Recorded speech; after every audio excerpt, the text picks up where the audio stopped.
ये एक ऐसी दलदल है कि आप इससे जितना निकलना चाहें, आप उतना उतना ही उसमें डूबते जाते हैं। जब आप कैश खर्च करते हैं, तो आपको अंदाज़ा होता है कि आपने अपने सरमाए को, अपनी आमदनी को कम कर दिया।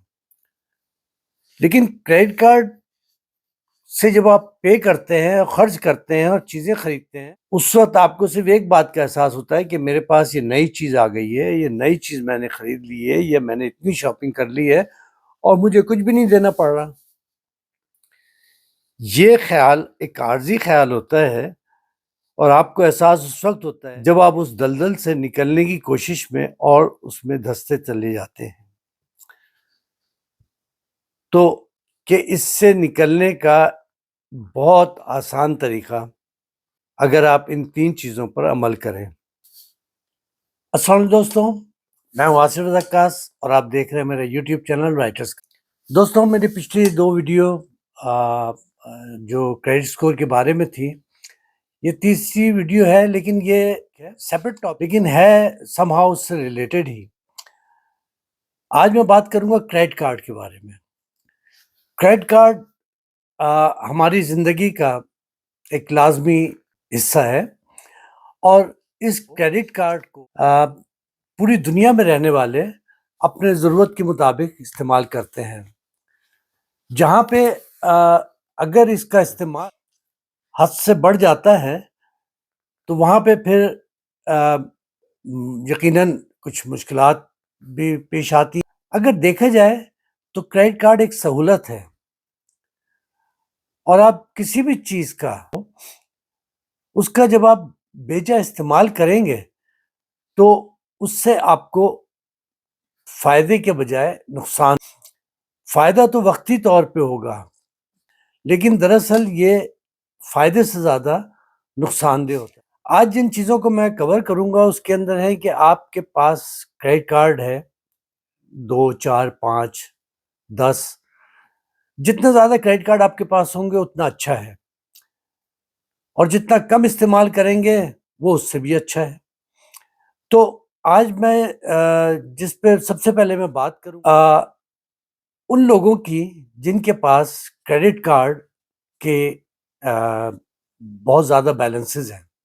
उसमें कुछ के ऊपर इंटरेस्ट रेट ज़्यादा होगा, कुछ के ऊपर इंटरेस्ट रेट कम होगा और बैलेंसेस किसी पे कम, किसी पे ज़्यादा।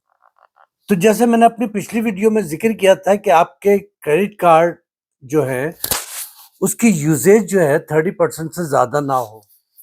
अगर इन केस आपके पास कोई क्रेडिट कार्ड जो आपने 30% से ज़्यादा यूज़ किया है, उसमें हो सकता है कि आपके इंटरेस्ट की वजह से आपके बैलेंसेस बहुत मामूली तौर पे करने के बावजूद कम हो, कि आप अपने क्रेडिट कार्ड को जिस कदर मुमकिन हो सके इस्तेमाल करना बंद कर दें।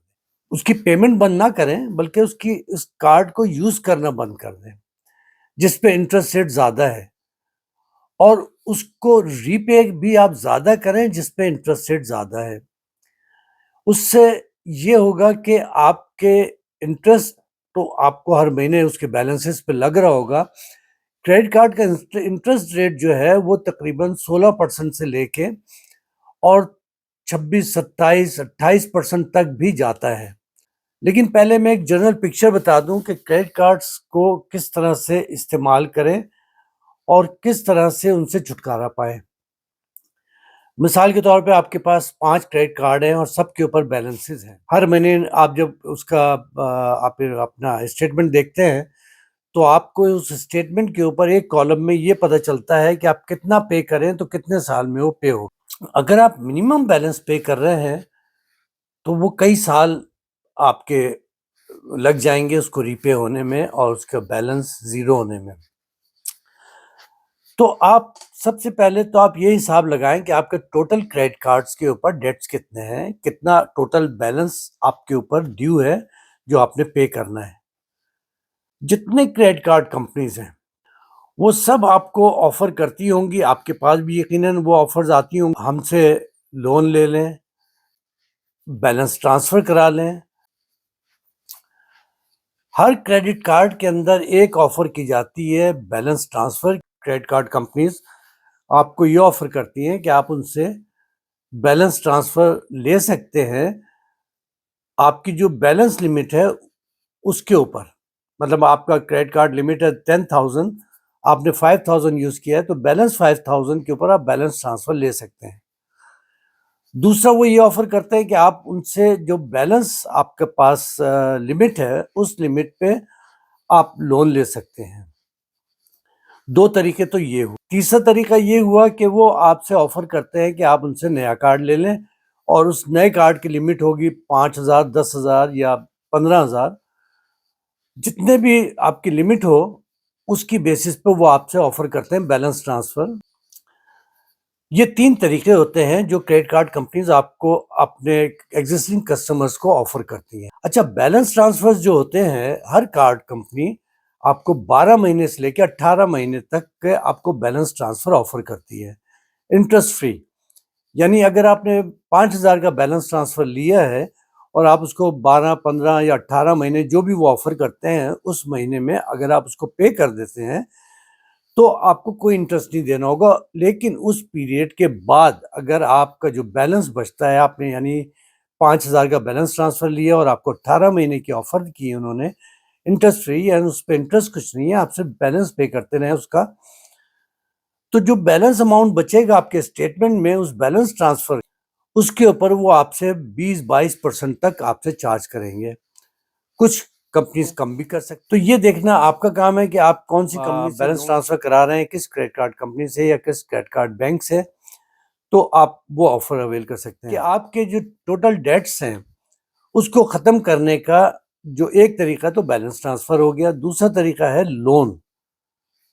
अब आप कहेंगे कि मेरे ऊपर तो 20-25 हजार का पहले ही लोन है या 50 हजार का तो पहले ही लोन है, मैं एक और लोन अपने ऊपर डेट्स अपने ऊपर कर लूं। तो 3 तरीके हैं, बैलेंस ट्रांसफर, या उसके ऊपर आप फिक्स लोन, उस क्रेडिट कार्ड के ऊपर फिक्स लोन भी होता है कि आपका क्रेडिट कार्ड लिमिट है 20,000, आपने 5,000 यूज किया या 3,000 यूज किया है, वो क्रेडिट कार्ड आपको ऑफर करता है कि आप उससे फिक्स एक अमाउंट उनसे ले सकते हैं, लोन ले सकते हैं, अपने क्रेडिट कार्ड के लिमिट को यूज कर सकते हैं और उसके ऊपर आपको इतने परसेंट इंटरेस्ट पे करना पड़ेगा for the fix period of 60 month. और आपको एक मंथली इंस्टॉलमेंट बता दी जाएगी कि आपको 300, 400 या जो भी आपकी मंथली इंस्टॉलमेंट बनती है उस पीरियड की, वो आप इतने साल तक पे करें तो आपका लोन पे ऑफ हो जाएगा। तीसरा तरीका है कि आप बैंक से एक नया लोन लें। अब मैं बात करता हूं कि आप नया लोन या उस क्रेडिट कार्ड पे लोन क्यों लें। आपने पहले ये हिसाब लगाना है कि आपके टोटल डेट्स कितने हैं। आपने हिसाब लगाया आपके 30,000 के क्रेडिट कार्ड पे लोन से। लेकिन एक तरीका ये है कि आप एक फ्रेश लोन लें 30,000 का। आपके क्रेडिट कार्ड के ऊपर 30,000 का है लोन, आप 30,000 का लें। क्रेडिट स्कोर थोड़ा सा आपका गिरेगा जरूर हार्ड क्वेरी की वजह से, लेकिन आपने 30,000 का वो लोन ले लिया। अब उस 30,000 के लोन को आप कहीं और यूज ना करें, आप उसको यूज करें अपने क्रेडिट कार्ड डेट्स को पे करने के लिए। आप अगर 5 क्रेडिट कार्ड के ऊपर आपका 30,000 का लोन है तो आप सबके ऊपर 200 200 200 करके आप 5 क्रेडिट कार्ड पे यानी आप 1,000 की पेमेंट कर रहे हैं। लेकिन जब आप 30,000 का लोन लेंगे बैंक से, उससे क्या होगा कि आपको 1,000 पे नहीं करना पड़ेगा, आपको पे करना पड़ेगा 300। तो आपके $700 बचेंगे, प्लस वो इंटरेस्ट बचेगा जो आप क्रेडिट कार्ड के इंटरेस्ट, क्योंकि लोन का इंटरेस्ट होता है 10% टू 12%, 10-12% इंटरेस्ट होता है। लेकिन जबकि क्रेडिट कार्ड का इंटरेस्ट जो है 15-16% से लेके और 25-26% तक को होता है। तो आप एक तो इंटरेस्ट में बचाएंगे, दूसरे आप अपने क्रेडिट कार्ड के डेट्स पे करेंगे, और आप सिर्फ पे कितना कर रहे हैं बैंक को, 12% या 10%। ये तरीका सिर्फ वो लोग इस्तेमाल करें जिनको जिनको अपने एक्सपेंस कंट्रोल करने आते हैं। अगर आप अपने फाइनेंस को बेहतर बनाना चाहते हैं तो इन 3 तरीकों में से एक तरीका अपना लें, बैलेंस ट्रांसफर ले लें, अपने उसी क्रेडिट कार्ड पे लोन ले लें, या आप एक फ्रेश लोन लेके अपने डेट्स को पे ऑफ कर दें और एक कंसोलिडेटेड पेमेंट आप एक बना लें कि इस लोन के बदले आपको ये इससे आपको फायदा होगा। लेकिन अगर आपने 30,000 को लेके कहीं और इस्तेमाल कर लिया, क्योंकि जब पैसे आते हैं तो इंसान की जो सोई हुई ख्वाहिशें हैं वो भी जाग जाती हैं कि चलो 25,000 में पे कर देता हूँ क्रेडिट कार्ड के, 5,000 का हम नया एक फर्नीचर ले लेते हैं या ये ले लेते हैं या दूसरी शॉपिंग कर लेते हैं। क्योंकि जब आपके पास पैसे होते हैं, आपके पास चाहे वो लोन के हों या अपने पर्सनल सेविंग के, आपके सोचने का अंदाज बदल जाता है। तो आपको बहुत सख्ती के साथ बिल्कुल इसको आप समझ लें कि किसी मजहबी फरीजे के हिसाब से कि ये नहीं किया तो खुदा नाराज होगा, बिल्कुल इसी अंदाज में लेना होगा कि आप जिस मकसद के लिए लोन ले रहे हैं उसी के लिए इस्तेमाल करें, अमानत समझ के इस्तेमाल करें। यकीन जाने कि अगर आप क्रेडिट कार्ड की पेमेंट करते रहे तो अगले 10 साल 15 साल तक आप पे करते रहेंगे और तब जाके आपका छुटकारा मिलेगा, बशर्ते आप उस पर और शॉपिंग ना कर रहे हो। लेकिन अगर आप लोन लेके अपने क्रेडिट कार्ड्स को डेट्स को ख़त्म कर देते हैं और एक सेंसिबल तरीके से एक बेहतरीन अकाउंटेंट के तौर पे आप अपने क्रेडिट कार्ड का यूज़ करते हैं, तो 5 साल के बाद जब आपका लोन पे ऑफ होगा, आपके क्रेडिट कार्ड के लोन भी ख़त्म हो चुके होंगे या क्रेडिट कार्ड के ऊपर जो बैलेंसेस हैं वो भी ख़त्म हो चुके। टिप देते चलूँ कि अगर आप कुछ भी नहीं करना चाहते, आप चाहते हैं कि आपके क्रेडिट कार्ड के बैलेंसेस कम हो जाए, तो हर क्रेडिट कार्ड को महीने में 2 दफ़े पे कर दें। उससे यकीनन काफ़ी फ़र्क पड़े। और जब आपके पास कोई एक्स्ट्रा पैसे हों, आप अपने क्रेडिट कार्ड के को पे कर दें, अपने लोन को पे कर दें, लोन के इंस्टॉलमेंट को पे कर दें। मंथली इंस्टॉलमेंट में तो कमी नहीं आएगी, लेकिन उसके प्रिंसिपल अमाउंट में ज़रूर कमी हो जाएगी। तो मैं समझता हूँ कि ये वीडियो आपको पसंद आई होगी, आप इससे फ़ायदा उठा सकते हैं। तो इजाज़त दीजिए, पसंद आए तो लाइक कीजिएगा और मेरे चैनल को भी सब्सक्राइब कीजिएगा। तो अब इजाज़त, खुदा हाफ़िज़, अल्लाह निगहबान।